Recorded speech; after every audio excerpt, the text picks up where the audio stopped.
Coucou les amis, bonjour, bonsoir, dépendamment à l'heure que vous regardez cette vidéo. J'espère que vous allez bien, que vous vous portez bien, que vous êtes en bonne santé et que vos différentes activités, ça se passe bien, que ce soit le travail ou les études, j'espère que ça se passe bien. Dites-moi en commentaire comment vous allez, je serai très heureuse d'interagir avec vous, de vous répondre, de savoir également, de prendre la température. Je sais que ça fait plusieurs semaines, pour ne pas dire 2 mois, je crois, que j'ai pas fait vraiment de publication, j'ai pas fait de vidéo normale, voilà. Sinon, vous m'avez beaucoup manqué, c'est vraiment honnête.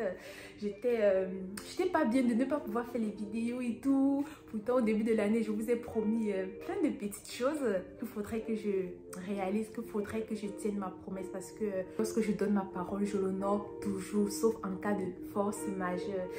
Alors, de mon côté, je me porte assez bien, je me porte beaucoup mieux et pour cela, je vais prendre quelques secondes, c'est pas assez je sais, pour rendre grâce à Dieu, pour dire merci au Seigneur pour ma santé, pour dire merci à Dieu, à Jésus, à mon Seigneur Jésus-Christ, vraiment pour ce qu'il fait dans ma vie, pour ce qu'il ne cesse de faire dans ma vie, pour ses bontés, pour ses bienfaits dans ma vie, pour la force qu'il renouvelle chaque matin, pour le souffle de vie principalement, premièrement. Déjà, vraiment, je tiens à rendre grâce à Dieu parce qu'il y a de cela plusieurs semaines, j'étais souffrante, j'étais malade. Déjà, je ne sais pas dire que ça ne va pas. Même quand je suis pas là, je ne suis pas bien au travail, on dit, Micheline, comment tu fais? Je dis, ça va très bien, ça va bien. Je dis, après, je dis, mais comment tu peux être malade? On te demande comment ça va, je dis, ça va très bien. En fait, tu as un problème. Je sais pas si il faudrait que j'apprenne à dire que ça ne va pas, mais c'est pas trop dans mon vocabulaire, dans mon jargon. Et je ne veux pas m'habituer à dire que ça ne va pas, ça ne va pas, ça ne va pas. Il fut un temps, je disais beaucoup ça ne va pas, je me lamentais beaucoup et je suis sortie de là. Et je ne veux plus rentrer dans cela parce que quand je commence une habitude, je l'applique et ça va très vite. Donc justement, depuis que je suis devenue positive, donc j'évite un peu tout ce qui est négatif là. Je ne veux même pas que ça fasse à côté de moi. Voilà, donc je disais que je veux vraiment rendre grâce à Dieu. Donc je rends d'excellentes actions de grâce au Seigneur Dieu pour tous ses bienfaits dans ma vie, pour le souffle de vie renouvelé chaque matin, pour la santé divine. Je rends grâce à Dieu si je suis debout ce matin, si je suis placée là devant vous pour faire cette vidéo, c'est grâce à lui, parce que sans lui je ne suis rien, sans lui je ne peux rien. Je dis ça pourquoi? Parce que nous avons souvent tendance à dire que des fois c'est comme si c'était un slogan, que la santé est importante, la santé vaut mieux que tout, la santé, sans la santé on ne peut rien faire, etc.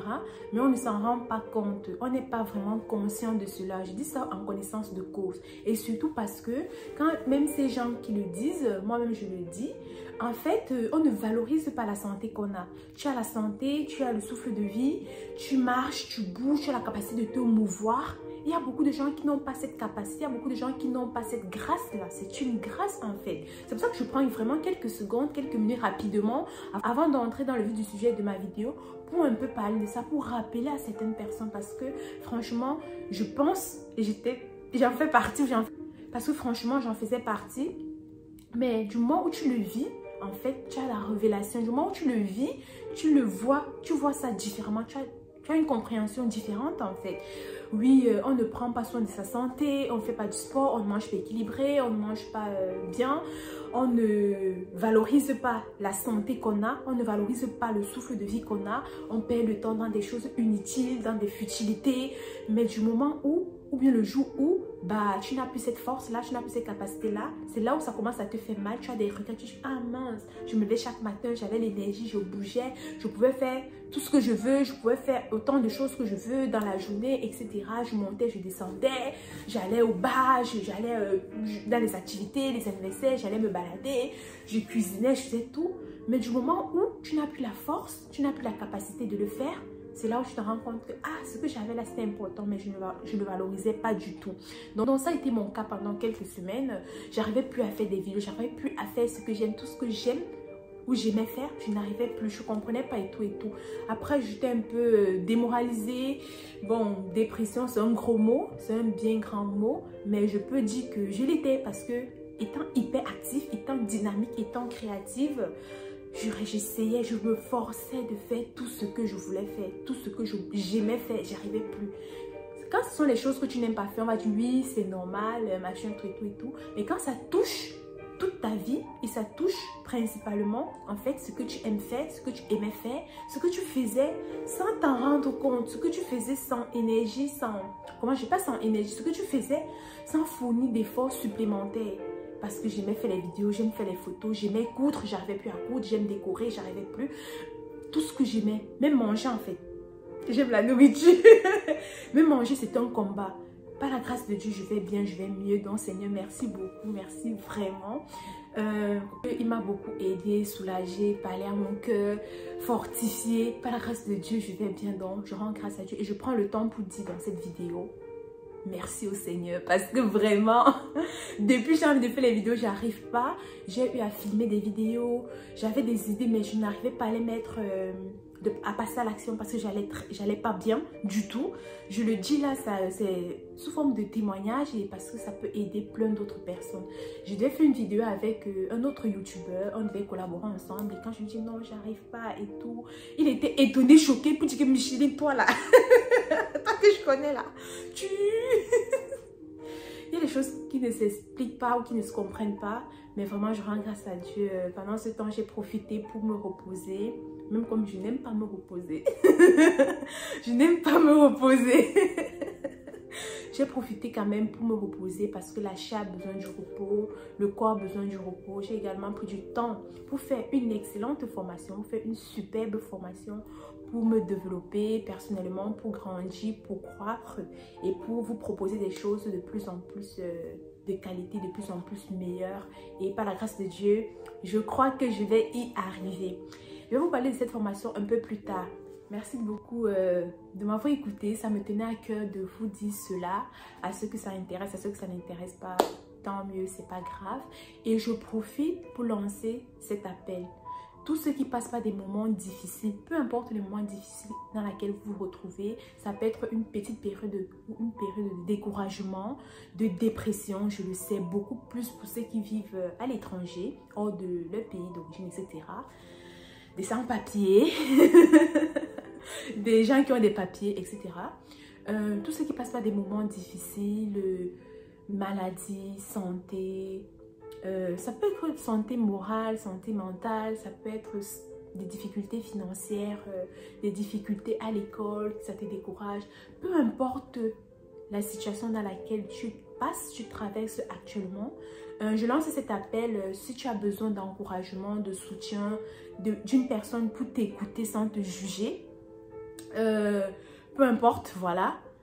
Écris-moi via l'adresse mail sous la description. Je vais écris-moi, prends contact avec moi, résume la situation par laquelle tu traverses actuellement. Ensuite, fais quand même une brève présentation de toi, le pays où tu te trouves. C'est pas important, mais fais quand même, je dois quand même avoir quelques éléments avant de prendre contact avec toi. Donc, fais-moi un mail. Je ne peux pas publier mon numéro de téléphone comme ça, j'ai un seul numéro de téléphone. Donc, écris-moi, on va échanger par mail. Ensuite, on va passer par WhatsApp ou par téléphone pour que je puisse t'aider comme je peux, le maximum possible que je peux. Par la grâce de Dieu, je suis convaincue que je peux t'aider, peu importe la situation que tu traverses. Voilà, je ne suis pas milliardaire, je ne distribue pas de l'argent et ça c'est loin de... Ce n'est pas la meilleure chose que quelqu'un peut faire pour toi. Voilà, déjà t'écouter, te conseiller, t'orienter, te soutenir, t'encourager, c'est beaucoup parce que des fois tu passes par des situations, tu penses que tu es la seule personne à passer par ces situations alors qu'il y a plusieurs personnes qui passent par la même situation que toi. Et des fois le fait de parler, ça t'aide, ça te libère, ça te dégage. Vous trouvez des solutions ensemble, etc. Je ne vais pas entrer dans les détails, mais n'hésite vraiment pas à m'écrire. Ce n'est pas la publicité que je fais. C'est que mon agenda est assez chargé.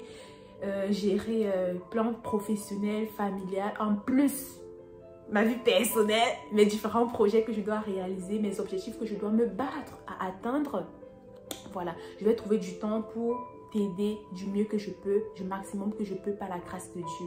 Voilà, donc vraiment je suis sérieuse. N'hésite vraiment pas à me contacter par mail, je vais t'aider, peu importe dans quel pays tu te trouves dans le monde entier, à travers la technologie, les réseaux sociaux, on pourra échanger. Voilà. Alors, avant de passer dans le vif du sujet, likez cette vidéo, partagez. Je suis de retour. C'est parti. Entrons dans le vif du sujet de cette vidéo. Cette vidéo était prévue normalement que je la fasse soit avant le 1er juillet, soit le 1er juillet, pour pouvoir la diffuser la première semaine du mois de juillet. Ça, c'était selon mon agenda. Mais pour des causes que je viens de vous citer, je n'ai pas pu. Mais je me suis dit à moi, à l'intérieur de moi-même, que non, Micheline, tu ne peux pas entrer dans la paresse, tu ne peux pas laisser cette situation perdurer, même si tu ne vas pas encore merveilleusement bien, même si tu ne vas pas encore très bien côté santé, etc. Faudrait que tu fasses cette vidéo-là. Là, je me sacrifie pour faire cette vidéo et parce que je sais que c'est le décollage de beaucoup d'autres choses que je vais réaliser. Et aussi, le mois de juillet ne devrait pas finir sans que je ne fasse cette vidéo, sans que je ne publie cette vidéo, sans que je ne donne ce message. Tout simplement parce que, également, c'est le premier mois du second semestre de l'année. Les 6 premiers mois de l'année sont finis. Gloire à Dieu, tu es vivante, tu es vivante. Je sais pas ce que tu as réalisé, on en parle tout au long de cette vidéo. Mais surtout, le début de quelque chose, le début d'une saison est très important. Ça va rythmer le reste de la saison. Ça va rythmer le reste du mois, le reste de... La façon que tu commences dans le premier jour de la semaine, ça peut influencer le reste de la semaine. La façon que tu commences ta journée le matin, ça influence le reste de ta journée. La façon que tu commences l'année, tu débutes l'année, si tu ne fais pas attention, ton année peut être pourrie à cause du fait que tu as mal commencé. Donc, j'insiste vraiment là-dessus. Voilà. L'année a 12 mois. Au début de l'année, tu t'es fixé des objectifs. Comment tu es en train d'évoluer? Comment tu avances là-dedans? Le premier semestre est terminé. Les 6 premiers mois de l'année 2024 est terminé. Moi, dans mon agenda annuel, je n'ai vraiment fait cette vidéo à vous parler, à vous rappeler certains petits trucs, principalement la puissance de la vision, les objectifs que tu t'es fixés au début de l'année. Je ne parle pas des vœux qu'on dit en l'air, on souhaite aux gens ou tu te souhaites à toi-même ou les gens te souhaitent. Ça ne va pas se réaliser par magie. Non, pas du tout. Il faudrait vraiment que tu prennes le temps de rédiger. Ça, on l'a dit au début de l'année. Je ne vais pas rédiger la même chose. Et cette vidéo, c'est beaucoup plus pour te rappeler que nous sommes au milieu de l'année. Est-ce que tu as fait le bilan de la première partie de l'année? C'est important de faire une pause, prendre rendez-vous avec soi-même et faire le bilan. Voilà, ça c'est pour les gens qui veulent aller loin, pour les gens visionnaires. Ensuite, de programmer, d'organiser, de planifier le reste de l'année. Sinon, tu vas te retrouver en fin d'année, en décembre, au 31 décembre, perdu, beaucoup plus en train de regretter. Oui, cette année 2024, j'avais encore prévu dans ma liste de vœux, sur ma liste des objectifs, que je vais avoir le permis, je vais développer mon anglais, je vais faire ceci, je vais faire cela, je vais réaliser telle chose, je vais lancer mon entreprise, je vais débuter à entreprendre. Une liste de choses que tu veux faire, que tu as prévu faire, mais que tu n'as pas fait pour plusieurs raisons. La première raison, c'est déjà par manque d'organisation, par manque de vision claire et précise, et aussi de fois de stratégie, de bonnes personnes autour de toi, etc., etc. Avant de continuer, la thématique que je peux donner à cette vidéo, c'est en 2 parties. La première partie, je vous ai parlé avec mon cœur, et la deuxième partie, je donne pour thématique, en fait, comment s'adapter, se redimensionner pour pouvoir atteindre ses objectifs de l'année 2024. Voilà le thème que je peux donner à cette vidéo. Alors, premièrement, et d'une manière brève, je pense qu'il faudrait faire un bilan de tes 6 premiers mois de l'année. Ça, si tu ne fais pas un bilan, moi, je ne vois pas où tu vas aller. Je ne vois pas où tu peux partir, en fait. Ça, c'est la première chose. Je ne sais pas si je dois entrer dans les détails comment faire un bilan, mais c'est tout simplement de regarder ta liste des vœux, ta liste des objectifs de l'année 2024. Si elle n'est pas rédigée, franchement... Donc, ta liste que tu as rédigée, que tu as imprimée, que tu as collée à côté de ton lit ou bien dans ton salon, à côté de toi, la cuisine, où tu passes sur le lit chaque matin, etc. Fais le bilan. À quel niveau tu te trouves sur chaque objectif? J'espère que ta liste n'a pas 10 ou 20 objectifs, sinon c'est quand même exagéré pour une année en fait. Donc, peu importe la longueur de ta liste, prends ta liste, fais le point sur chaque vœu, sur chaque objectif. Et vois à quel niveau tu te situes. Nous sommes aujourd'hui 6 mois après le début de l'année, 6 mois après que tu aies écrit cette liste. À quel niveau tu te situes? Si tu as déjà réalisé la moitié de ta liste, waouh, bravo, félicitations, franchement. Mais si ce n'est pas le cas, ne te lamente pas, ne tombe pas dans le regret parce que tu as encore le temps, l'opportunité de te rattraper. Tout simplement parce qu'il reste environ exactement 5 mois de l'année. Je ne compte plus le mois de juillet. août, septembre, octobre, novembre, décembre. Tu as encore 5 mois, 5 bons mois pour te rattraper. Et c'est la raison pour laquelle je fais cette vidéo. C'est pour te donner quelques astuces. Après avoir fait le bilan, tu as regardé ta liste, à quel niveau tu te situes. Deuxième étape, sélectionne les vœux. Bon, je vais parler en termes d'objectifs. Vœux, là, c'est un peu comme si ça va se réaliser par magie. Parmi ta liste, parmi tes objectifs, sélectionne 3 objectifs. Pourquoi 3? Je sais pas, c'est sorti comme ça. Sélectionne 3, j'aime beaucoup le chiffre 3, le chiffre 7, le chiffre 11, la date de mon anniversaire et le chiffre... bref. Alors, sélectionne 3 objectifs les plus importants pour toi, ce qui compte le plus pour toi, que le 31 ou le 30 décembre 2024, avant la traversée pour l'année 2025.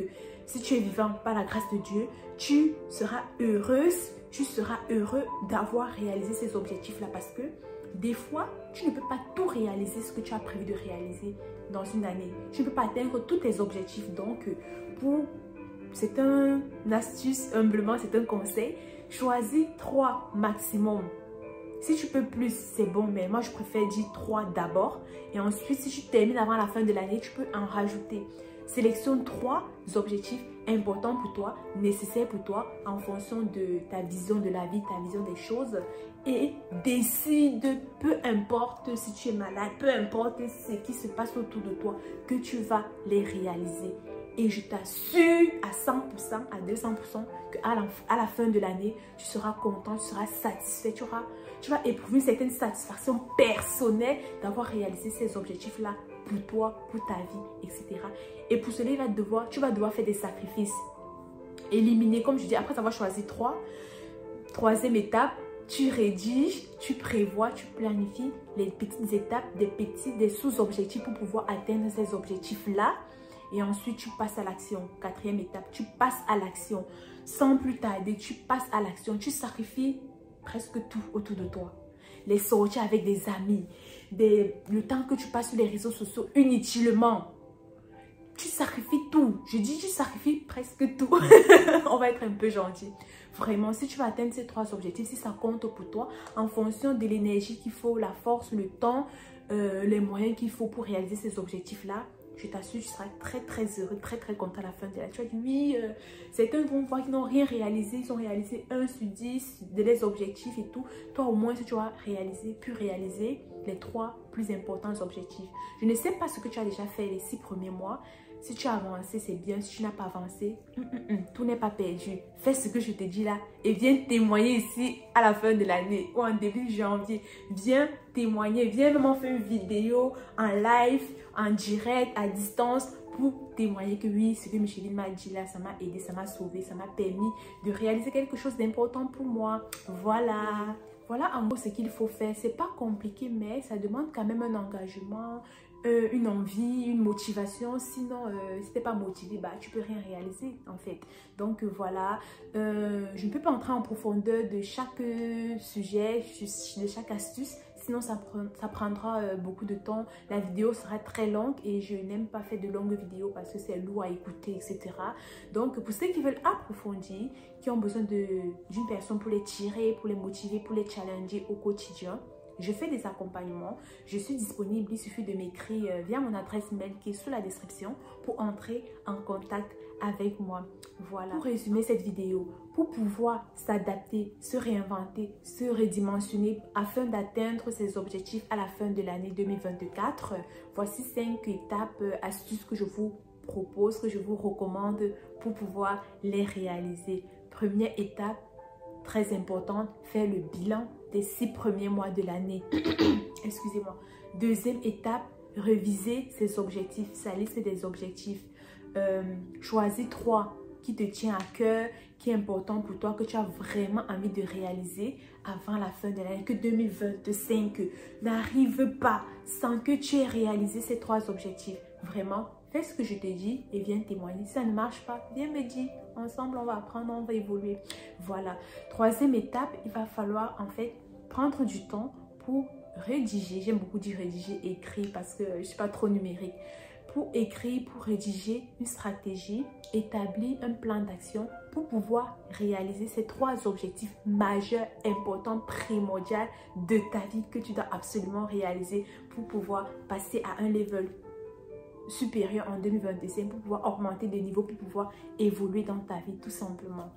4e étape, tu dois devoir te sacrifier tes sorties. Si tu passais 3 heures, 4, 10 heures sur les réseaux sociaux, tout le temps tu es sur TikTok, Instagram, Facebook, YouTube pour écouter des inutilités, des bêtises, pour écouter ce qui ne t'avance en rien en fonction de ta vision, de tes objectifs, en fonction de toi, tout simplement. Bah, tu peux utiliser ce temps-là pour faire ce qui compte réellement pour toi, tout simplement. Donc, tu dois devoir te sacrifier. À toi de voir ce que tu dois éliminer. Si tu dors 10 heures par nuit, c'est pas normal, 10 heures par jour. Une journée à 24 heures, si tu dors 10 heures, mon frère, tu discutes la mort avec les morts. Tu dors. Donc, essaye de voir si tu dormais 8 heures de temps. Et voir si est-ce que tu peux pas dormir 7 heures pour gagner 1 heure pour faire quelque chose qui va te permettre de réaliser tes objectifs. Si tu dormais 9 heures, est-ce que tu peux voir si tu peux descendre à 8 ou à 9, à 8 ou à 7. Ne fais pas de gros changements, mais de petits changements, ça aide. De petits changements, de petites choses chaque jour permet de réaliser de grandes choses à long terme. Et c'est ça qu'il faut appliquer sur la durée et non pas la course de résistance est mieux que la course de vitesse. Voilà. Pour perdurer dans le temps, pour réussir pour réussir dans le temps. Voilà. Et la dernière étape, c'est de passer à l'action. 5. Passe à l'action. Tu as rien d'action. Tu as détaillé ce que tu dois faire chaque jour, chaque semaine pour pouvoir atteindre X objectifs. Pour t'améliorer en anglais, tu as dit 15 minutes d'anglais chaque jour. Et ça, peu importe comment la journée se déroule, tes 15 minutes, la personne ne doit toucher ça. Ce sont des exemples. Si tu as décidé d'avoir le permis 1 heure par semaine, 2 heures par semaine, 3 heures, tu dois prendre le temps de planifier cela. Sinon, vraiment, ta vie sera le hasard. Et avec le hasard, on ne réalise rien du tout. Rien du tout. Donc, à part l'échec peut-être. Donc, voilà, c'était tout pour cette vidéo. J'espère que vous a plu, que vous avez aimé, que vous avez appris quelque chose de nouveau. Je vous invite à liker cette vidéo, à partager au maximum pour m'encourager et surtout pour partager la bonne nouvelle, surtout pour aider d'autres personnes en fait. Voilà. Nous sommes arrivés au terme de cette vidéo et j'ai prévu quelque chose pour vous. Plus principalement, j'ai prévu un cadeau pour vous, pour tous mes abonnés. Vous m'avez vraiment manqué. Je vous offre, je relance ma formation sur les dons et les talents. Ça fait partie de ce que j'ai mis en stand-by, que j'ai arrêté à cause des raisons que j'ai citées au début. Et là, vraiment, j'ai à cœur de vous offrir une séance de ma formation gratuitement. C'est pas seulement ça. En plus de cela, je vais offrir un accompagnement, un coaching individuel personnalisé à 5 personnes, aux 5 premières personnes qui vont s'inscrire en me précisant qu'ils veulent être suivis après ma formation. Parce que mes formations sont des formations online où je prends plus la parole. Pendant les formations, vous êtes nombreux. Je vous apporte... c'est une formation dont je parle. Voilà. C'est qu'on interagit, mais c'est moi qui parle le plus. Par contre, pendant les séances d'accompagnement, de coaching individuel ou personnalisé, je prends vraiment le temps de t'écouter, de vous écouter, de savoir ce que vous avez besoin et je vous donne des exercices pratico-pratiques à faire pour passer à l'action, pour faire ce dont vous avez besoin de faire. Et c'est un suivi après la formation. Donc, la formation est ouverte à tout le monde, à ceux qui voudront bien. Je vous offre cette formation pour le mois de juillet. J'ai vraiment à cœur de bien débuter mon 2e semestre pour pouvoir réaliser mes objectifs. Voilà, il faudrait que je passe aussi à l'action, que j'applique tout simplement ce que je vous ai dit en fait. Parce que je ne dis pas ça par hasard, c'est parce que moi-même je le vis ou je l'ai vécu. Donc voilà, ensemble on va grandir, ensemble on va aller plus loin, ensemble on est plus fort. Tout simplement. Inscrivez-vous, ma formation sur les dons et les talents. Ça consiste à quoi? Comment découvrir ses dons et ses talents, comment développer ses dons et ses talents et comment les monétiser. Voilà, c'est les principaux axes de ma formation. Et ensuite, vous avez un suivi, comme je l'ai dit, mais j'offre le suivi que à 5 personnes. Les 5 premières personnes qui vont s'inscrire en disant que oui, je veux faire ta formation et être accompagnée après la formation. Ça, c'est pour les 5 premières personnes qui vont s'inscrire. Mais sinon, la formation, c'est pour tout le monde. Elle se déroulera le 30 juillet en soirée, soit 19h ou 20h de Paris, je vais préciser dans le formulaire d'inscription. Voilà, à bientôt pour la prochaine vidéo. Bye bye, portez-vous bien, bonnes vacances pour ceux qui sont en vacances.